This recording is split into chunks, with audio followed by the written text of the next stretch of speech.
Ikaw nag-opera dito? Oo. Ano nangyari sa tuhod mo? Basketball ka? Ano, parang bumaba ako noon sa hagana, parang na tawag doon, nailang, pero hindi naman ako nahulog, yung parang na out of balance lang yun. Tapos ngayon, ang problema ko, bakit siya yung parang papagano na, Magka na? Oo. Hindi mo matupi na. Pagka nakaupo ako, ang hirap tumayo, nakaganyan ako, tapos sa limbawa sa kotse, mataas ang kotse, mahirap bumaba. Yung balakang ba, hindi masakit? Hindi. Ito, masakit din, no? Ito, yan. Ano yun? Oo. Ngayon, pag nagbara yung singit ng tinay, anong dadaan niya sa ugat? Anong ugat? Diba? Dadaan niya dugo. Dugo, diba? O ngayon, ang dugo mo babagal. Kaya ito mo mamaga. Pati yung mga oxygen. Barado siya eh. Oo. Yan ang nangyari sa'yo. Ngayon, ginano ko singit mo. Ganun ka eh. Okay na siya. Hindi makadaan ang ulo. Dahil sa bara, tandahan siya. Kaya kikirok. Kikirok yan. Kasi mahina eh. Babagal eh. Matuhod mo. Bakit dati doon mo malaki? Hindi naman. Bakit ngayon malaki ang mga tuhod May mo? magana nga eh. Namaga? Sa sakit. Mga 70 ba? Wala ka na yan. 70. Oo nga eh. Itong tuhod mo na eh. Parang ganito ko. Oo, sobrang sakit. Matagal ko na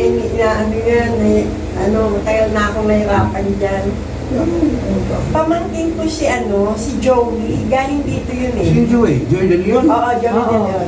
Joey De Leon, Imanel. Imanel. Galing siya dito. Malaking lalaki. Matandaan mo. Medyo kalbo yung buhok niya. May stiff neck yung pinaano niya, tsaka... Stiff neck. Yeah, okay na, di ba? Oo, tsaka yung paa niya, di ba? Hindi niya magalaw. Yeah, okay na. Oo. Kasi siya nag-repair sa akin. Marami ako mahirap yan. Bulacan man yun, di ba? Caloocan. Marami dito. Taga-Caloocan kami. Hindi. Sa Bulacan. Hindi, magkapit bahay lang kami noon. Kami magkakapatid, magkakatabi. Yung may angkin na kapitan. Oo, yung kasama niya. Kapatid niya yun. Yung kapatid Ganda mo yun. Ito yung mga kamag-anak mo dito. Oo, kapatid ko yun. Kapatid mo pala yung kapitan. Oo. Ito yun, tagal-tagal yung pintuhan dito. O, yung statement niya, di ba na? Kung ilagay mo, set tayo, mahupin, marunong ako niya. Dati yung pinasukan niya sa Saudi, mananday. Sabihin mo sa kanya. Ang ating doon mo. Masakit pa rin. Saan sakit? Dito sa likod. O kaya nga, padapain kita ngayon. Padapa ka. Oo. Itong sakit no, ito no. Oo. Ito? Masakit, oo. Ito? Masakit, oo. Hindi na ilutin. Sakit man. Ha? Ilutin mo para mawala yung sakit. Oo.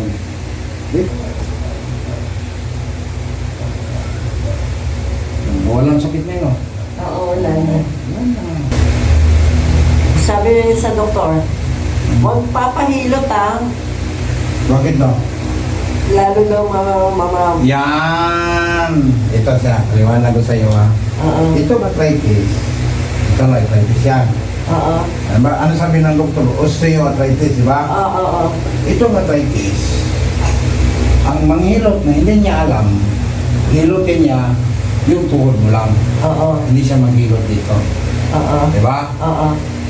Itong arthritis, pagka nahilot yan, siyempre yung mga ugat yan, napiga, itong chemical na yan, gusto niyang lalabas. Paano siya lalabas? Hindi mo hinilot ng singit. Hindi mo hinilot dito. Kaya mamagas yan. Oo. Intindihan mo? So, bago mo hilutin ito si arthritis sa tuhod, gawaan mo muna siya ng kanal. Yung kanal mo na barado. Para pag nahilot mo na si arthritis, para siya luluwag, dadaloy siya ngayon sa kanal mo. Baka, saan natin nilagay arthritis? Dito. Ha? O dito. Ayan. Mag-iikot na yan sa katawan mo. Maghahanap naman siya kung pwistuhan. Ayan, intindihan mo na. Oo. Eh, ito si doktor, ay niya yung pilot. Oh, may pilot ta? Oo, sa hindi marunong. Sa hindi marunong, di ba? Oo.